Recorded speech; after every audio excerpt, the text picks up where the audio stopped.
বিসমিল্লাহির রহমানির রহিম। আসসালামু আলাইকুম। আজ এই চ্যাপ্টারে আমি আপনাদেরকে প্রায় 1000 বছরের ইতিহাস বলবো, বনি ইসরায়েলের ইতিহাস, যাতে আমি আপনাদেরকে সুলাইমান আলাইহিসসালাম থেকে শুরু করে ঈসা আলাইহিসসালাম পর্যন্ত অতিবাহিত হওয়া প্রায় 1000 বছরের কাহিনী শোনাবো। কিন্তু কেন? বনি ইসরায়েলের ইতিহাসের সাথে আমাদের কি সম্পর্ক, আমাদের কি লাভ? আমি আপনাদেরকে সব কেন বলতে যাচ্ছি। হযরত আব্দুল্লাহ বিন আব্বাস রাদিয়াল্লাহু তাআলা আনহু থেকে বর্ণিত একটা খুবই গুরুত্বপূর্ণ হাদিস রয়েছে যে তোমরা তোমাদের আগের জাতির মানুষদের অনুসরণ অতি অবশ্যই করবে, প্রতি বিঘতে বিঘতে, প্রতি গজে গজে। এমনকি তাদের যদি কেউ গোসাপের গর্তেও ঢুকে থাকে তাহলে তোমরা অতি অবশ্যই তাতে প্রবেশ করবে। তাদের মধ্যে যদি কেউ তার মায়ের সাথে প্রকাশ্য জিনা করে থাকে তাহলে তোমরাও করবে। সাহাবীরা প্রশ্ন করলেন, ইয়া রাসূলুল্লাহ সাল্লাল্লাহু আলাইহি সাল্লাম, আপনি কি ইহুদি ও খ্রিস্টানদের কথা বলছেন? তিনি সাল্লাল্লাহু আলাইহি সাল্লাম বললেন, তারা নয় তো আর কারা? হয়তো এই হাদিস থেকে আপনারা ধারণা করতে পারবেন যে আমরা অর্থাৎ মুসলিমদের জন্য এই জাতিগুলোকে জানা কতটা জরুরি। কারণ এই জাতিগুলোর অতীত আমাদেরকে আমাদের বর্তমান দেখাবে, তাদের পরিণতি হবে আমাদের জন্য শিক্ষা, আর তাদের ওপর নেমে আসা সাজা আমাদেরকে আমাদের ভুল ধরিয়ে দেবে। আমি চাই আপনারা যেন এই চ্যাপ্টার মন দিয়ে শোনেন আর বোঝেন যে মহান আল্লাহ তাদেরকে তাদের খারাপ কাজের জন্য কিভাবে তাদের ওপর নিজের জালিম বান্দা চাপিয়ে দিয়েছিলেন। আর তারপর আমরা নিজেদের চাদর তুলে দেখব যে আমরা কোন অপরাধগুলো করেছি আর আমাদের ওপর কারা চেপে বসেছে। এই সমগ্র চ্যাপ্টারে আপনারা অতি অবশ্যই এই হাদিসকে মাথায় রাখবেন, যাতে করে তাদের অতীত দেখে আপনারাও নিজেদের বর্তমান নিয়ে ধারণা করতে পারেন। হযরত সুলাইমান আলাইহিসসালাম যখন বাইতুল মাকদাস তৈরি করা সম্পন্ন করলেন, তখন তিনি তৃতীয় প্রার্থনাটা করলেন যে, হে আল্লাহ, এই মসজিদে যে ব্যক্তি নামাজ আদায় করবে সে যেন গুনাহ থেকে এমনভাবে পবিত্র হয়ে যায় যেমনটা সে জন্মের দিনে ছিল। আর তিনি সাল্লাল্লাহু আলাইহি সাল্লাম বলেন যে, আমি আশা রাখি আল্লাহ তার তৃতীয় দোয়াও কবুল করে নিয়েছেন। কিন্তু এই বাইতুল মাকদাস কি? যে মসজিদুল আকসাকে আমরা টিভিতে দেখে রেখেছি তা তো ওমর বিন খাত্তাব রাদিয়াল্লাহু তাআলা আনহু তৈরি করিয়েছিলেন। আর সেখানে সুলাইমান আলাইহিসসালাম এই দোয়া ওমর বিন খাত্তাব রাদিয়াল্লাহু তাআলা আনহুর 1500 বছর আগে আল্লাহর কাছে চেয়েছিলেন। চ্যাপ্টারের এই অংশে আমি আপনাদেরকে বাইতুল মাকদাসের ব্যাপারে বলবো যে বাইতুল মাকদাস আসলে কোনটা, আর তা কে তৈরি করিয়েছিলেন, আর এটা কেন এতটা গুরুত্বপূর্ণ। জেরুজালেমে থাকা আল আকসা, যার অর্থ দূরের স্থান, এর আরও একটা নাম এলিয়া। আর এই স্থানের নামের সাথে উল্লেখ সূরা ইসরার প্রথম আয়াতেই রয়েছে। পবিত্র সেই সত্তা যিনি নিজের বান্দাকে এক রাতে মসজিদে হারাম থেকে মসজিদে আকসা নিয়ে গিয়েছেন, যার আশেপাশে আমি বরকত দান করে রেখেছি। আল আকসা শুধুমাত্র একটা মসজিদের নাম নয়, মসজিদ তো ওমর বিন খাত্তাব রাদিয়াল্লাহু তাআলা আনহু তৈরি করিয়েছিলেন। এই স্থানের ইতিহাস আর গুরুত্ব এর থেকে অনেক বেশি পুরাতন। আবু যর রাদিয়াল্লাহু তাআলা আনহু প্রশ্ন করলেন যে, ইয়া রাসূলুল্লাহ, এই জমিনের বুকে সর্বপ্রথম কোন মসজিদটা তৈরি হয়েছিল? তিনি সাল্লাল্লাহু আলাইহি সাল্লাম বললেন যে, মসজিদুল হারাম, অর্থাৎ কাবা, যা ইব্রাহিম আলাইহিস সালাম তৈরি করেছিলেন। আবু যর প্রশ্ন করলেন, তারপর কোনটা? তিনি সাল্লাল্লাহু আলাইহি সাল্লাম বললেন যে, মসজিদে এলিয়া, অর্থাৎ বাইতুল মাকদাস, যার ভিত ইব্রাহিম আলাইহিস সালামের পোতা ইয়াকুব আলাইহিস সালাম রেখেছিলেন। আবু যর রাদিয়াল্লাহু তাআলা আনহু প্রশ্ন করলেন যে, ইয়া রাসূলুল্লাহ, এই দুটোর তৈরিতে কতটা সময় অতিবাহিত হয়েছিল? তিনি সাল্লাল্লাহু আলাইহি সাল্লাম বললেন যে, 40 বছর। ইয়াকুব আলাইহিস সালামের পর একটা লম্বা সময় অতিবাহিত হয়ে গেল। ইয়াকুবের বংশ হযরত ইউসুফ আলাইহিস সালামের সাথে মিশর চলে গেল। এই সাবজেক্ট নিয়ে আমি আগেই বলে দিয়েছি, যেখানে তারা ইভেনচুয়ালি ফেরাউনদের গোলাম হয়ে গিয়েছিল।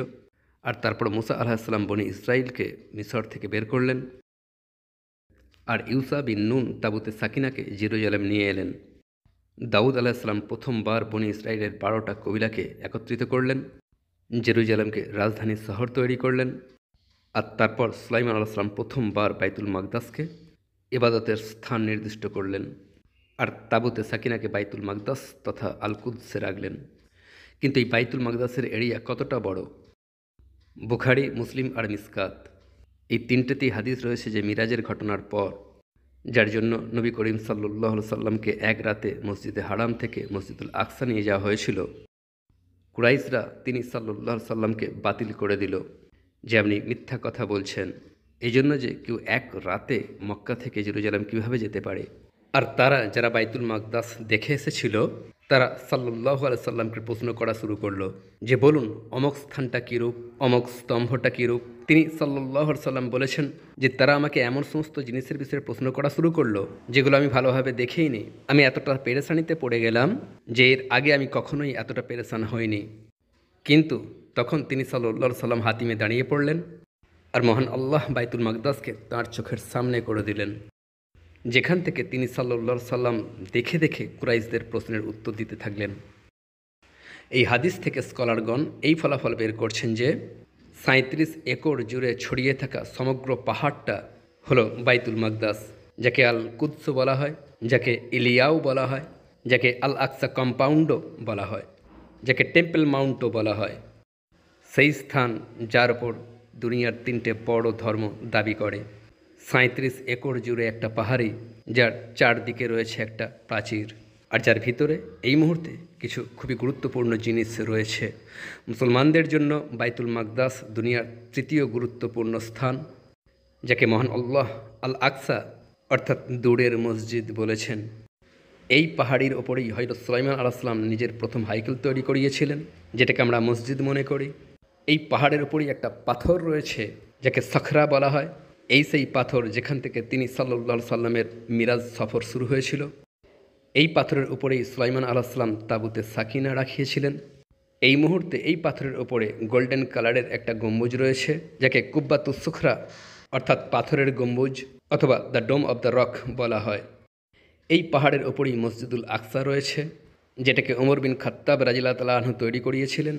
এটাই ছিল মুসলিমদের সেই প্রথম কিবলা, যার দিকে মুখ করে তিনি সাল্লাল্লাহু আলাইহি সাল্লাম ১৬ অথবা ১৭ মাস হিজরতের পর নামাজ আদায় করে যাচ্ছিলেন। আর এই পাহাড়ের ওপরেই একটা ছোট্ট স্থান রয়েছে হাইতুল বুররাক, যেখানে সাল্লাল্লাহু আলাইহি সাল্লাম মিরাজের রাতে বুররাককে বেঁধে রেখেছিলেন। খ্রিস্টানদের জন্য এটা পৃথিবীর দ্বিতীয় গুরুত্বপূর্ণ স্থান, কারণ তাদের মত অনুযায়ী এই পাহাড়ের উপরেই হযরত ঈসা আলাইহিস সালামকে ক্রুশবিদ্ধ করা হয়েছিল। আর তারা এটাও মনে করে যে যখন ঈসা আলাইহিস সালাম আবারও ফিরে আসবেন, তখন তিনি এখান থেকেই খ্রিস্টানদেরকে নেতৃত্ব দেবেন, কারণ তিনি এখানকারেরই বাসিন্দা ছিলেন। আর এটাই হলো সেই স্থান যেখানে হযরত জাকারিয়া আলাইহিস সালামের ছেলে হযরত ইয়াহইয়া আলাইহিস সালাম জন্মগ্রহণ করেছিলেন। কিন্তু ইহুদিদের কাছে এটাই দুনিয়ার সবচেয়ে পবিত্র স্থান, তাদের কাবা, তাদের কেবলা, যার শুধুমাত্র একটা দেওয়াল এই পাহাড়ের ওপরে বেঁচে রয়েছে, যেটাকে ওয়েস্টার্ন ওয়াল বা ওয়েলিং ওয়াল বা উর্দুতে দিওয়ারে গিরিয়া বলা হয়। সারা দুনিয়ার ইহুদি এর দিকে মুখ করে ইবাদত করে, তার পাশে দাঁড়িয়ে তওরাত পাঠ করে, আর ২০০০ বছর ধরে তাদের এই পড়ে যাওয়া, ধ্বংস হয়ে যাওয়া নিজেদের কাবাকে জড়িয়ে ধরে কাঁদতে থাকে। এই পাহাড়ের ওপরে তারা জুতো পরিধান করে যায় না। তাদের মত অনুযায়ী এই পাহাড়ের বুকে থাকা সেই পাথরটা সেই পাথর যেখানে ইব্রাহিম আলাইহিস সালাম নিজের ছেলেকে কুরবানি দিতে চেয়েছিলেন। এটাই হলো সেই স্থান যেখানে ইয়াকুব আলাইহিস সালাম নিজের স্বপ্ন দেখেছিলেন। এটাই হলো সেই স্থান যেখান থেকে আদম আলাইহিস সালামের জন্য মাটি নিয়ে যাওয়া হয়েছিল। আর এটাই হলো সেই স্থান যেখানে সুলাইমান আলাইহিস সালাম নিজের প্রথম হাইকেল তৈরি করিয়েছিলেন। কিন্তু আসলেই কি এটা হলো সেই স্থান যেখানে সুলাইমান আলাইহিস সালাম প্রথম হাইকেল তৈরি করিয়েছিলেন? ১১৮০ খ্রিস্টাব্দের একজন জার্মান রাবাই অ্যাটাকিয়া র্যাটিসমল আর ১৪০০ খ্রিস্টাব্দের এক গ্রিক রাবাই র্যাম্বল, এই দুটো নামই ইহুদিদের কাছে টপ উলামাদের মধ্যে হতে। আর এই দুজনেই লিখছেন যে টেম্পল মাউন্টের পাথরের ওপর একটা খুবই সুন্দর ইমারত রয়েছে, যেটা বহু আগে একজন আরব বাদশাহ তৈরি করিয়েছিলেন। এটাই হলো সেই স্থান যেখানে হাইকেল ছিল। একইভাবে ১৪৮৮ সালের একজন ইটালিয়ান রাবাই ওবেডায়া ব্যাটনুডা, তিনিও নিজের জেরুজালেমের চিঠিতে লিখেছেন যে এটাই হলো সেই পাথর যার উপর তাবুতে সাকিনা রাখা ছিল। আরবরা এর ওপর একটা সুন্দর ইমারত তৈরি করেছে, আর এটা তারা নিজেদের জান মন দিয়ে হেফাজত করে। আর এটা এতটাই নিরাপদ স্থান যে এখানে ভিতরে যাওয়া নিষেধ। আর এখন আরবরা একে সাখরা বলে। কিন্তু সমস্ত ইহুদি বাইতুল মাকদাস আর বিশেষ করে এই পাথরটা মুসলিমদের কাছে থাকা লাইটলি নিল না।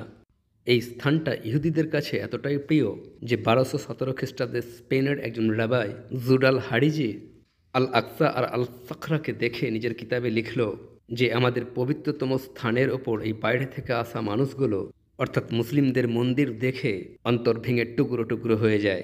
আর তাই ১৯৬৭ সালে যখন জেরুজালেম ২০০০ বছর পর শেষ পর্যন্ত আবারও ইসরায়েল তথা ইহুদিদের কাছে চলে গেল, তখন আইডিএফ অর্থাৎ ইসরায়েল ডিফেন্স ফোর্সের চিফ র্যাবাই শ্লোমো গোডেন জেনারেল উজি নার্কিসকে মাসোয়ারা দিলেন যে পাথরের ওপরে তৈরি করা কুব্বা অর্থাৎ দ্য ডোম অব দ্য রককে বিস্ফোরণে উড়িয়ে দিক। কিন্তু আল্লাহ জানেন ওই মানুষটার মনে কি হয়েছিল, সে অস্বীকার করে দিল। তবে এটাও সত্য কথা, কবজা করার কয়েক ঘন্টা পরেই ইসরায়েলের দুজন সবচেয়ে বড় র্যাবাই ইতজেক নিসিম আর ইসার ইহুদা দুজনেই রেডিওতে ঘোষণা করলেন যে এখনই যেন ইহুদিরা এই পাহাড়ের ওপরে জুতো সহ না যায়, কারণ আমরা জানি না সুলাইমান আলাইহিসসালাম তাবুতে সাকিনা কোন স্থানের ওপর রেখেছিলেন। আমরা তখন ওখানে যাব যখন আমাদের তৃতীয় হাইকেল তৈরি হয়ে যাবে। এই স্থান ইহুদিদের কাছে এতটাই গুরুত্বপূর্ণ যে জেরুজালেম দখল করার পর শ্রমগড়েন নিজের সেনা সহ আল কুদসের ওপর উৎসব পালন করেছিল, আর তখন মুসলিমরা কিছুই বলেনি। কিন্তু 9 দিন পর যখন তারা ইহুদিদের বিউগলওয়ালা সিং, যেটাকে সোফার বলে, 50 জন ইহুদি তাবুতে সাকিনার একটা রেপ্লিকা নিয়ে টেম্পল মাউন্টে উঠতে শুরু করলো, তো তখন মুসলিমরাও উঠে দাঁড়ালো যে আমরা কখনোই তোমাদেরকে এই পাহাড় নিতে দেব না। ইনফ্যাক্ট সেই দিন তৎকালীন ইসরায়েলি প্রাইম মিনিস্টার লিভাই এসকল বলেছিল যে ঠিক আছে, জেরুজালেম হবে ইসরায়েলের, কিন্তু বাইতুল মাকদাস মুসলিমদের ম্যানেজমেন্টে থাকবে। ইসরায়েল এই পাহাড়ের ওপর নিজেদের পতাকা উড়াবে না, কিন্তু এর সিকিউরিটি শুধুমাত্র ইসরায়েলের কাছে থাকবে।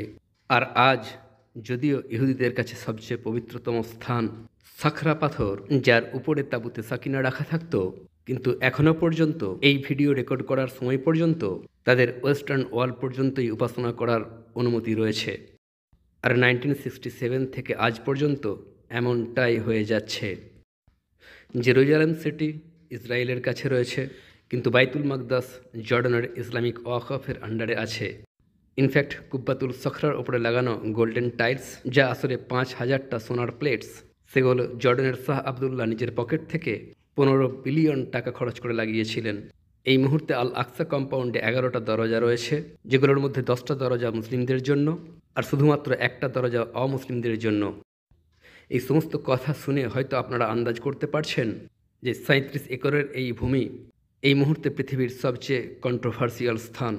না মুসলিম, না খ্রিস্টান, আর না ইহুদি, কোনো ধর্মই এই পাহাড়ের অধিকার ছেড়ে দিতে কখনোই রাজি হবে না।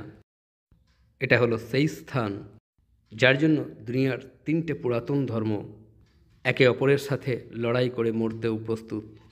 কিন্তু এই সমস্ত কথা এখন শুধুমাত্র তো শুরু। এখন পর্যন্ত আমি আপনাদেরকে আল কুদসের শুধুমাত্র একটা পরিচয় দিয়েছি। একে নিয়ে কিছু আশ্চর্যজনক কথা এখনও বলা বাকি রয়েছে। আজ থেকে 2970 বছর আগে হযরত সুলাইমান আলাইহিসসালাম এই পাহাড়ের ওপর নিজের হাইকেল তৈরি করিয়েছিলেন, যাকে হাইকেলে সুলাইমানি অথবা the first temple of Solomon বলা হয়। আর্কিওলজিতে এর খুব বেশি প্রমাণ পাওয়া যায় না, কারণ আমি আপনাদেরকে বলেছিলাম সুলাইমান আলাইহিসসালামের পর জেরুজালেম কমপক্ষে 20 বার উজাড় হয়ে গিয়েছিল আর পুনরায় আবাদ হয়েছিল। কিন্তু 1960 সালে তেল আরদ থেকে 2800 বছরের পুরাতন কিছু পাত্র পাওয়া গিয়েছিল, যেগুলোকে অ্যারাদ অস্ট্রাসা বলা হয়। এই ভেঙে যাওয়া পাত্রগুলোর একটা ফ্র্যাগমেন্ট রয়েছে অস্ট্রাকোন -18, যাতে ইনস্ক্রিপশন রয়েছে যে আমার মালিক এলিয়াসিব, ইয়াহোবে আপনার ওপর রহম করুন। আর এটা যে সেমারিয়াকে আটা দিয়ে দিন। আর এটাও যে বিষয়ে আমাদের কথা হয়েছিল, সেই ব্যক্তি এই মুহূর্তে ইয়াহওয়ের পবিত্র ঘরে অবস্থান করছে। এই মুহূর্তে এই ইনস্ক্রিপশন সেই একমাত্র প্রমাণ যা আমাদেরকে 2800 বছর আগে এই স্থানে হযরত সুলাইমান আলাইহিসসালামের হাইকেল এর অস্তিত্বের খবর দেয়।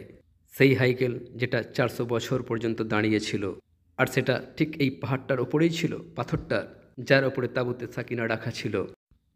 কিন্তু এই পাথরটার বিষয়ে আরও কিছু রয়েছে যেগুলো আমি আপনাদেরকে বলতে চাই।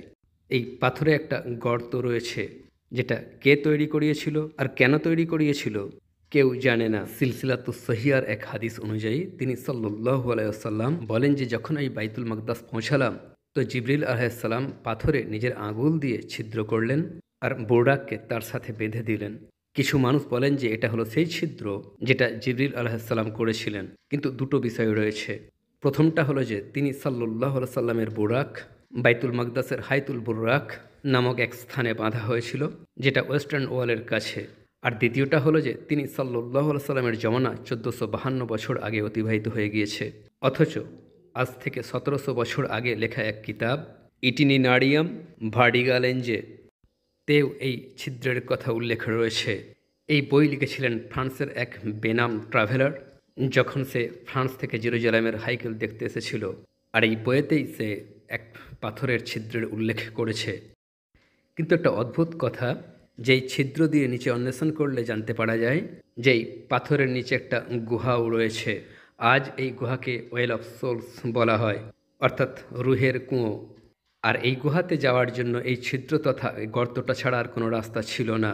এই গুহাটার ব্যাপারেই আরও একটা কথা, 1000 বছর আগে অতিবাহিত হওয়া পার্সি স্কলার ইবনে ফকির কিতাব আর নাসির খসরুর সফরনামায় পাওয়া যায় যে আমাদেরকে স্থানীয় মানুষরা এই কথা বলেছে যে মিরাজের রাতে এই পাথর তিনি সাল্লাল্লাহু আলাইহি সাল্লামের সাথে আসমানে যাওয়ার জন্য উঠেছিল, কিন্তু তাকে থামিয়ে দেওয়া হয়েছিল। আর জমিন থেকে এর উঠে যাওয়ার কারণে তার নিচে একটা গুহার মতো তৈরি হয়ে গিয়েছিল। এ কথা একটা কাহিনী, আর আমি জানি না এর মধ্যে কতটা সত্যতা রয়েছে, তাই আল্লাহু আলম। কিন্তু সেলিবি যুদ্ধে অর্থাৎ 1099 সালে যখন জেরুজালেম আরও একবার খ্রিস্টানদের হাতে চলে গিয়েছিল, তখন তারা এই গুহাতে পৌঁছানোর জন্য এই পাথরটাকে কেটেছিল, আর নিচে গুহা পর্যন্ত পৌঁছানোর জন্য একটা সুড়ঙ্গ কেটেছিল, আর তাতে সিঁড়িও তৈরি করিয়েছিল। এখন খ্রিস্টানরা এই সমস্ত স্ট্রাকচারকে টেম্পলাম ডোমিনাই বলতো, অর্থাৎ আমাদের খোদার পবিত্র স্থান। এই মুহূর্তে এই গুহাতে শুধুমাত্র 4টে মেহরাব ছাড়া আর কিছুই নেই। কিন্তু আমি আপনাদেরকে একটা খুবই বিশেষ কথা বলতে চাই। আমি আপনাদেরকে বলেছিলাম যে এটাই হলো সেই পাথর যার উপরে তাবুতে সাকিনা রাখা থাকতো। আর 13তম অধ্যায়ে আমি আপনাদেরকে এটাও বলেছিলাম যে সুলাইমান আলাইহিস সালামের হাইকেল তৈরি করার 400 বছর পর বখত নসর জেরুজালেমকে আক্রমণ করে হাইকেলে সুলাইমানিকে ভেঙে গুঁড়িয়ে দিয়েছিল। আর তখন তাবুতে সাকিনা হারিয়ে গিয়েছিল, কেউ জানতে পারেনি সেটা গেল কোথায়। আমি তাবুতে সাকিনার কিছু সম্ভাব্য লোকেশনের ব্যাপারে আগের অধ্যায়ে কিছু কথা বলেছিলাম, কিন্তু একটা লোকেশন এমন ছিল যার বিষয়ে আমি আপনাদেরকে এই কথাও বলেছিলাম যে সেই লোকেশনটার বিষয়ে আমি আপনাদেরকে পরে বলবো। আজ থেকে 2100 বছর আগে একটা বই লেখা হয়েছিল, দ্য বুক অফ ম্যাকাবিজ। এটা ইহুদিদের ইতিহাস আর কিছু বিদ্রোহের ওপরে খুবই গুরুত্বপূর্ণ এক বই। এই বইয়ের এক স্থানে লিখিত রয়েছে যে বখত নসরের আক্রমণের সময় বনি ইসরায়েলের মধ্যে যে নবী ছিলেন তার নাম ছিল জেরমায়া। ইনি হলেন সেই নবী যাকে আমরা ইসলামে ইয়ারমাইয়া নামে জানি। এই বই অনুযায়ী ইয়ারমাইয়া নবী আক্রমণের সময় তাবুতে সাকিনাকে একটা গুহায় লুকিয়ে দিয়েছিলেন। এখন এই গুহা ওয়েল অফ সোলস নয়, একথা আমরা জেনে গিয়েছি, কিন্তু ওয়েল অফ সোলসের পুরোপুরি মাঝখানে একটা বসে যাওয়া স্থান রয়েছে, একটা ডিপ্রেশন রয়েছে। এই স্থানটায় ভূমি বসে যাচ্ছে, আর এমনটা মনে হচ্ছে যে যেন ওয়েল অফ সোলসের নিচে আরও একটা গুহা রয়েছে, অ্যানাদার চেম্বার। ইয়ারমাইয়া বা আরমিয়া আলাইহিসসালাম কি তাবুতে সাকিনাকে ওই চেম্বারের মধ্যে লুকিয়ে দিয়েছিলেন? এই মুহূর্তে কি তা পাথরের নিচে কোনো গুহাতে রাখা রয়েছে? সম্ভবত হ্যাঁ, সম্ভবত তাবুতে সাকিনা ওয়েল অফ সোলসের নিচে অন্য এক গুহাতে রয়েছে। কিন্তু এই মুহূর্তে দুনিয়ার কোনো জাতি বা এমন কোনো দেশ নেই যে ওখানে খনন কার্যের সাহস করতে পারে, কারণ এই স্থানে খনন করার অর্থ হলো দুনিয়ার 3টে বড় ধর্মের মাঝে যুদ্ধের এক প্রকাশ্য ঘোষণা। যাই হোক, হযরত সুলাইমান আলাইহিস সালামের তৈরি করানো প্রথম হাইকেল বা ফার্স্ট টেম্পল 400 বছর পর্যন্ত দাঁড়িয়ে রইল, আর তারপর হাইকেলে সুলাইমানিকে তছনছ করে দেওয়া হলো। একে দ্বিতীয়বার দাঁড় করানো হলো, যা 420 বছর পর্যন্ত কায়েম রইল, আর তারপর আবারও তা ধ্বংস করে দেওয়া হলো। ইনফ্যাক্ট এই দুই ধ্বংসের বহু আগেই বনি ইসরায়েলকে বলে দেওয়া হয়েছিল। সূরা ইসরা, যার আরও একটা নাম বনি ইসরাইল, এর 4র্থ থেকে 7ম আয়াত পর্যন্ত মহান আল্লাহ বনি ইসরায়েলের 2টো ফাসাদ আর তারপর তাদের 2টো সাজার কথা বলেছেন। যদি এই 4টে আয়াতকে মনোযোগ সহকারে পড়েন, দেখবেন এর মধ্যে 1000 বছরের ইতিহাস লুকিয়ে রয়েছে। সূরা ইসরা, আমরা বনি ইসরায়েলদের জন্য তাদের কিতাবে বলে দিয়েছিলাম যে তোমরা 2বার জমিনের বুকে ফাসাদ সৃষ্টি করবে আর অত্যধিক গর্বে ফুলে উঠবে। আর এই 2 বিষয়ের মধ্যে প্রথমটি যখন এসে উপস্থিত হলো, আমি তোমাদের মোকাবেলায় আমার শক্তিশালী আর যোদ্ধা বান্দাদের প্রেরণ করলাম, যারা তোমাদের গৃহের কোনায় কোনায় পৌঁছে গেল, আর আল্লাহর এই ওয়াদা পূর্ণ হওয়ারই কথা ছিল। তারপর আমি তোমাদিকে তাদের উপর জয়ী করলাম, তোমাদিকে ধন সম্পদ আর সন্তান সন্ততি দান করলাম, আর তোমাদিকে জনবহুলও করলাম। যদি তোমরা নেক কাজ করো তো তোমাদের নিজেদের জন্য, যদি বদ কাজ করে থাকো তো তাও নিজেদের জন্য। তারপর যখন দ্বিতীয় ওয়াদার সময় এলো, তখন আমি আমার অন্য বান্দাদের প্রেরণ করলাম, যাতে করে তারা তোমাদের চেহারা বিকৃত করে দেয় আর প্রথমবারের মতো আবারও তারা মসজিদে প্রবেশ করে আর যা কিছু তাদের সামনে আসে সব কিছুই ধ্বংস করে দেয়। আমি অবাক হয়ে যাই যে এই 4টে আয়াতের মধ্যে ইহুদিদের 1000 বছরের ইতিহাস রয়েছে। আল্লাহ ইহুদিদেরকে বলছেন যে আমি তোমাদের কিতাবে বলে দিয়েছিলাম যে তোমরা দুবার ফাসাদ করবে। প্রথমবার সাজা হিসাবে আমার লড়াকু বান্দারা তোমাদের ঘরের ভিতর পর্যন্ত প্রবেশ করে যাবে, কিন্তু আবারও আমি তোমাদের দিন ফিরিয়ে দেব আর তোমাদেরকে সাহায্য করব, কিন্তু তোমরা আবারও ফাসাদ সৃষ্টি করবে আর আমি আবারও তোমাদের ওপর আমার যোদ্ধা বান্দা প্রেরণ করব, যারা তোমাদের মুখমণ্ডল বিকৃত করে দেবে। আমাদের জন্য এই 2 হাইকেলের বিষয়ে জেনে নেওয়া খুবই গুরুত্বপূর্ণ। এগুলো না শুধু দুনিয়ার সবচেয়ে গুরুত্বপূর্ণ স্থানে তৈরি করা হয়েছিল, বরং এই 2 হাইকেলের স্থানেই তৃতীয় এক হাইকেলের তৈরি হওয়া এখনও বাকি রয়েছে। এমন এক কাজ যার ওপর ভবিষ্যতে মুসলিম আর ইহুদিদের মাঝে ভয়ানক এক যুদ্ধ হবে। এখন কিছুক্ষণ আগে আমি আপনাদেরকে বনি ইসরায়েলের ইয়ারমাইয়া নবী নামক একজন নবীর কথা বলেছিলাম। আহলে কিতাব উনাকে দ্য উইপিং প্রফেট অর্থাৎ এক ক্রন্দনরত নবীও বলে। এমনটা কেন? এ কথাটা পরবর্তী প্যারাগ্রাফ শোনার পর বুঝে যাবেন। যাই হোক, বনি ইসরায়েলদের নিজেদের নবীদিকে হত্যা করা খুবই সাধারণ বিষয় হয়ে উঠেছিল।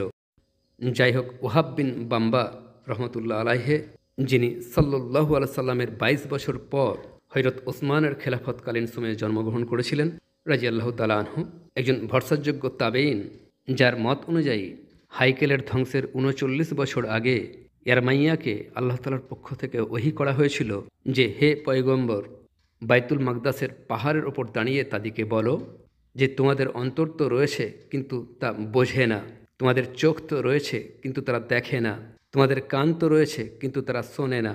তোমাদের ওপর এমন যোদ্ধা চাপিয়ে দেওয়া হয়েছে যারা তোমাদের ভাষা পর্যন্ত জানে না, না তারা তোমাদের চেহারা চিনতে পারবে, না তারা তোমাদের চোখের পানি আর হাহাকারের ওপর রহম করবে। তোমাদের ওপর এমন কঠিন অন্তর আর জালিম বাদশা আসবে যার সৈন্যবাহিনী হবে মেঘের মতো প্রচুর সংখ্যায়। তোমাদের ওপর ঘোড়ার হিহি আর হায়নার চিৎকার ভাসতে থাকবে, তোমাদের দুলহনদের চিৎকার উচ্চ হবে, আর তোমাদের উত্তম ইজ্জতপূর্ণ মহলগুলো অত্যাচারীদের বাসস্থান হবে। তোমাদের সৌগন্ধ মাটিতে পরিণত হবে, তোমাদের হাড়সমূহ সূর্যের উত্তাপের আওতায় চলে আসবে।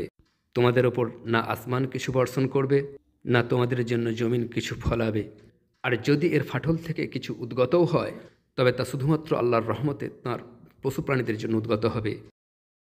এই রেওয়ায়াতকে ইবনে আসাকির রহমতুল্লাহ আলাইহে এই একই শব্দসমূহের সাথে বর্ণনা করেছেন ইসহাক বিন বাসের আর ওহাব বিন বাম্বা। এদের আরও এক রেওয়াত রয়েছে যে যখন আল্লাহ ইয়ারমাইয়াকে ওহী করলেন তখন আর্মিয়া উঠলেন আর দুশ্চিন্তায় কেঁদে ফেললেন, যার মাথায় মাটি চাপালেন আর সেজদায় পড়ে গেলেন আর কাঁদতে কাঁদতে বলতে থাকলেন যে আমি কি বনি ইসরায়েলের শেষ নবী? বনি ইসরায়েল কি আমার কারণে ধ্বংস হয়ে যাচ্ছে? ইয়া আল্লাহ, আপনি এদের ওপর কোন মানুষদিকে চাপিয়ে দেবেন? তাকে জানানো হলো আগুনের উপাসনা করনেওয়ালাদিকে, যারা না আমার আজাবে ভয় পায় আর না আমার কাছে সওয়াবের আশা রাখে। হে নবী, ওঠো আর বাদশাকে সঠিক পথ দেখাও আর তাকে গাইড করো। আর তারপর ইয়ারমাইয়া আলাইহিসসালাম বাদশাকে বোঝালেন। এমনকি এই বিশেষ মুহূর্তের উল্লেখ আহলে কিতাবদের কাছে দ্য বুক অব জারমাইয়াতেও রয়েছে, যে আর্মিয়া বাদশাকে বোঝালেন যে তোমার সন্তানদের মধ্যে কেউ বনি ইসরায়েলের সিংহাসনে বসবে না। আল্লাহর গজবে পরিপূর্ণ এই প্যারাগ্রাফ শোনার পরে হয়তো আপনাদের ধারণা হয়ে গিয়েছে যে ইয়ারমাইয়া আলাইহিসসালামকে কেন দ্য উইপিং প্রফেট বলা হয়। যাই হোক, ইয়ারমাইয়া আলাইহিসসালামের এভাবে নিষেধ করার পর ইহুদি উলামারা তার জানের দুশ্মন হয়ে গেল আর বলতে শুরু করলো যে আপনার কি মনে হয় মহান আল্লাহ নিজের পবিত্র ভূমি আর মসজিদগুলোকে বেকার করে দেবেন, বিরান করে দেবেন? তাহলে তার ইবাদত কে করবে যখন জমিনে কেউ ইবাদত গুজারি থাকবে না? এমনকি ইয়ারমাইয়া আলাইহিসসালামের স্পষ্ট এই ভবিষ্যৎবাণীর কারণে যে তোমাদের উপর উত্তর থেকে আক্রমণকারী আসবে, ইহুদিদের হাইপ্রিস্ট বাদশাকে বলল যে এই ব্যক্তি আমাদের সৈন্যবাহিনীকে ডিসহার্ট করছেন, একে হত্যা করে দেওয়া উচিত। আর তাই ইয়ারমাইয়া আলাইহিসসালামকে গ্রেপ্তার করে একটা সিস্টার্নে ফেলে দেওয়া হলো, অর্থাৎ মাটির নিচে তৈরি করা পানি সংরক্ষণের এক স্থানে।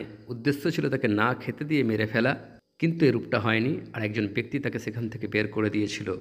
কিন্তু তারপর জেরুজালেমের ওপর সেই ভয়ানক দুর্যোগ নেমে এলো যা তাদের কল্পনাতেও ছিল না। এখন আপনাদেরকে হাইকেলে সুলাইমানের প্রথম ধ্বংসের কথা বলার আগে আমি চাই আপনাদেরকে সেই সমস্ত মানুষের কথাও বলে দিই যাদেরকে মহান আল্লাহ নিজের শক্তিশালী আর লড়াকু বান্দা বলেছিলেন। আর সেই মানুষগুলো ছিল সেই 4 সভ্যতার মধ্যে সর্বশেষ সভ্যতা, যাদের বিকাশ হয়েছিল 2 নদীর মধ্যবর্তী স্থানে, ব্যাবিলনের মানুষগুলো, ব্যাবিলনের বক্ত নসর। বাবুল 2 নদীর মধ্যবর্তী ভূমি, 3900 বছর আগে আবাদ হওয়া শহর, যে শহর জন্মের পর শুধুমাত্র 200 বছরের মধ্যে দুনিয়ার সবচেয়ে বড় শহরে পরিণত হয়েছিল। দুনিয়ার প্রথম শহর যার জনসংখ্যা 2 লক্ষ ক্রস করেছিল। আর বাবুল শব্দও আসলে বাব এলিম থেকে এসেছে, অর্থাৎ খোদার দরজা। আর এই একই শহর বাবুলে আজ থেকে 2600 বছর আগে এক বাদশাহ অতিবাহিত হয়েছে, বক্ত নসর, যার নাম না শুধু ব্যাবিলনিয়ান এম্পায়ার বরং ইতিহাসের বড় বড় বাদশাহদের মধ্যে গণ্য হয়ে থাকে। আমি আপনাদেরকে নবম চ্যাপ্টার অর্থাৎ ইব্রাহিম আলাইহিসসালামের চ্যাপ্টারে বলেছিলাম যে সেই দুনিয়া নাম ছাড়াও টাইটেলসেরও দুনিয়া ছিল। আর বক্ত নসরের টাইটেলসের মধ্যে রয়েছে বাবুলের বাদশাহ, সুমাররা আর আর্কেডিয়ার বাদশাহ, এমনকি দুনিয়ার বাদশার টাইটেলও রয়েছে। মুজাহিদ ইবনে জাবের রহমতুল্লাহ আলাইহে, যিনি 7ম শতাব্দীর একজন বড় মুফাসসির ও তাবেঈ ছিলেন, বলেন যে এমন 4 জন বাদশাহ অতিবাহিত হয়েছে যারা এই দুনিয়ার পূর্ব ও পশ্চিমের শাসন ক্ষমতা পেয়েছিল, যাদের মধ্যে 2 জন ছিল ইমানদার আর 2 জন কাফির। হযরত সুলাইমান আলাইহিসসালাম আর হযরত জুলকারনাইন ইমানদার ছিলেন, আর 2 জন কাফির বাদশাহ ছিল নমরুদ আর বক্ত নসর। সে 43 বছর পর্যন্ত বাদশাহ ছিল। আর সত্যি কথা বলতে কি, সে বড় অদ্ভুত কারণে যুদ্ধ শুরু করেছিল। বাবুল ছিল একটা খুবই শক্তিশালী শহর, আর বক্ত নসর নিজের শহরকে ভালোবাসনেওয়ালা একজন আর্কিটেক্ট, যার শখ ছিল বড় বড় বিল্ডিংস আর বিভিন্ন জিনিস তৈরি করার। বাবুলের বেশ কিছু বড় বড় কনস্ট্রাকশন প্রজেক্টের পিছনে বক্ত নসরেরই নাম পাওয়া যায়। যেমন তখনকার বাবুলের নীল রঙের বিখ্যাত স্টার গেট বক্ত নসরই তৈরি করিয়েছিল, যার ওপর তৈরি করা ষাঁড় বাবুলের খোদা হাদ্দাদ আর সিংহ দেবী ইস্থারকে রিপ্রেজেন্ট করে। বক্ত নসরই the hanging gardens of Babylon অর্থাৎ ব্যাবিলনের ঝুলন্ত বাগান তৈরি করিয়েছিল, কারণ তার স্ত্রী হ্যামিটেস অফ মিডিয়া প্রাচীন ইরানের এমন এক স্থান থেকে এসেছিল যা ছিল খুবই গাছগাছালিতে পরিপূর্ণ। সে এক সবুজ স্থানে বড় হয়েছিল, আর যাতে করে তার ঘরের কথা বেশি মনে না পড়ে তার জন্য বক্ত নসর বাবুলে নিজের প্রাসাদে স্থানে স্থানে এমনভাবে সব গাছপালা লাগিয়েছিল যে দূর থেকে দেখলে মনে হতো যেন ঝুলন্ত এক বাগান। এটা এমন একটা আশ্চর্যজনক জিনিস ছিল যে হ্যাঙ্গিং গার্ডেন্স অফ ব্যাবিলনকে গণ্য করা হয় প্রাচীন দুনিয়ার 7ম আশ্চর্যের মধ্যে একটা। এমনকি স্ট্রাবোর মতো ঐতিহাসিক পর্যন্ত নিজের কিতাবে এর উল্লেখ করেছেন। বক্ত নসরকে কেন্দ্র করে আমরা আজ পর্যন্ত 50টা ট্যাবলেটস পেয়েছি, যেগুলোর বেশিরভাগে এই সমস্ত জিনিস তৈরি করার কাহিনী লেখা রয়েছে, আর শুধুমাত্র একটা ট্যাবলেটে রয়েছে তার যুদ্ধের কাহিনী। তো তাহলে এমন কি ঘটেছিল যে এরূপ বিল্ডিংস আর বাগান তৈরি করার আর্কিটেক্ট ভয়ঙ্কর যোদ্ধা বাদশাতে পরিণত হয়ে গেল, আর নিজের জমানার এক বিশাল বড় শক্তি বাবুল জেরুজালেমের মতো আকারে ছোট এবং কম শক্তিশালী শহরের ওপর আক্রমণ করে দিল? যে সময়টাতে ইয়ারমাইয়া আলাইহিসসালাম জেরুজালেমে বনি ইসরাইলকে বোঝাচ্ছিলেন, তখন বাবুলে শান্তির যুগ চলছিল। ইনফ্যাক্ট এতটা শান্তির যুগ যে বাবুলের লোকেরা বক্ত নসরকে কাগুজে বাঘ বলতে শুরু করেছিল, যে দেশের বাইরে গিয়ে কোনো যুদ্ধই করে না। আর এই কথাটা এতটা বিখ্যাত হয়ে গিয়েছিল যে বক্ত নসর বিদ্রোহের ভয় পাচ্ছিল। আর এটাই ছিল সেই সময় যখন বক্ত নসর নিজের জাতিকে নিজের শক্তি দেখানোর জন্য তৎকালীন মিশরের ফেরাউনের বিরুদ্ধে যুদ্ধ করার ফয়সালা গ্রহণ করল। মিশর তৎকালীন সুপার পাওয়ারের বিরুদ্ধে, যাতে করে তাকে শক্তিশালী বাদশাহ হিসেবে মনে রাখা হয়। বাবুল থেকে বক্ত নসরের মিলিটারি পাওয়ারের যাত্রা শুরু হলো, আর মিশর থেকে তৎকালীন ফেরাউন নেকো টু তার মিলিটারি পাওয়ার বের হলো। তখন হলো ব্যাটল অফ কারচেমিস, যা বর্তমানে তুরস্ক আর সিরিয়ার রাকা নামক স্থানের কাছাকাছি। সেখানে বক্ত নসর জিতে গেল, আর মিশরের দিকে আরও অগ্রসর হতে শুরু করলো, মার্চ শুরু করলো, আর রাস্তায় এলো জেরুজালেম। আর তখন এই যোদ্ধারা, এই শক্তিশালী বান্দারা বনি ইসরায়েলের ওপর আজাব হয়ে ঝাঁপিয়ে পড়ল। বক্ত নসরের এই সেনাবাহিনী, যাদের চোখে তখন রক্তের রং লেগে গিয়েছিল, জেরুজালেমকে ঘিরে ফেললো, আর শেষ পর্যন্ত শহরের প্রাচীর ভেঙে ফেললো, আর শহরের কেন্দ্র পর্যন্ত ছড়িয়ে পড়ল। তাদের বাসস্থানে ঢুকে পড়ল, শহরের বড় বড় ঘরগুলোতে আগুন লাগিয়ে দিল। তেল আদ-দয়ের অর্থাৎ ইসরায়েলে খনন কার্যের সময় এখন পর্যন্ত মাটির 294টা পাত্র পাওয়া গিয়েছে, যেগুলোকে লাখিস লেটার বলা হয়। লেটার্স এই জন্য কারণ এই বর্তনগুলোতে এক প্রকারের চিঠি লেখা রয়েছে, এমন সব চিঠি যে কেউ একজন কমান্ডারকে লিখেছিল। এই লাখিস লেটারগুলোর মধ্যে হতে এক ফ্র্যাগমেন্টে লেখা রয়েছে যে খোদা আমাদের হেফাজত করুন, আমরা আমাদের নিজেদের চোখে আগুনে সেই সমস্ত ধ্বংস দেখতে পাচ্ছি যার বিষয়ে আমাদেরকে বলা হয়েছিল। মাটির পাত্রে লেখা গভীর দুঃখে ডুবে থাকা চিঠি। আবার অন্যদিকে বাবুল থেকেও কিছু ট্যাবলেটস পাওয়া গিয়েছে যেগুলোকে ব্যাবিলন ক্রনিকলস বলা হয়, যেগুলোতে কেউ খুব আনন্দে এই বার্তা লিখছে যে বাদশার রাজত্বের 7ম বছরে কিসলাভ এর মাসে আমাদের বাদশা শক্তি সমবেত করল আর ইহুদিদের শহর আক্রমণ করল, আর আদার মাসের 90 দিনে শহরটা কবজা করে নিল। বাবুল থেকে আসা এই লড়াকু বান্দারা বনি ইসরায়েলের তখনকার বাদশা জেকনিয়ার সামনে সর্বপ্রথম তার ছেলের শিরচ্ছেদ করল, আর চলে যাওয়ার সময় তাকেও অন্ধ করে অন্যান্য 75,000 ইহুদিদের সাথে বাবুল নিয়ে চলে গেল। ইনফ্যাক্ট এই মুহূর্তেও ব্রিটিশ মিউজিয়ামে নেবুকাডনেজার ক্রনিকলস নামক এক খুবই প্রাচীন দস্তাবেজ মজুদ রয়েছে। এটা হলো সেই দস্তাবেজ যাতে বক্তনসরের মহলের ক্রনিকলস লেখা রয়েছে, আর এই রেকর্ডসের এক স্থানে ইহুদিদের বন্দি বাদশাকে বক্তনসরের প্রাসাদ থেকে খাদ্য দেওয়ার অর্ডার্স লিখিত রয়েছে যে তাকেও যেন সাধারণ মানুষের খাদ্য দেওয়া হয়।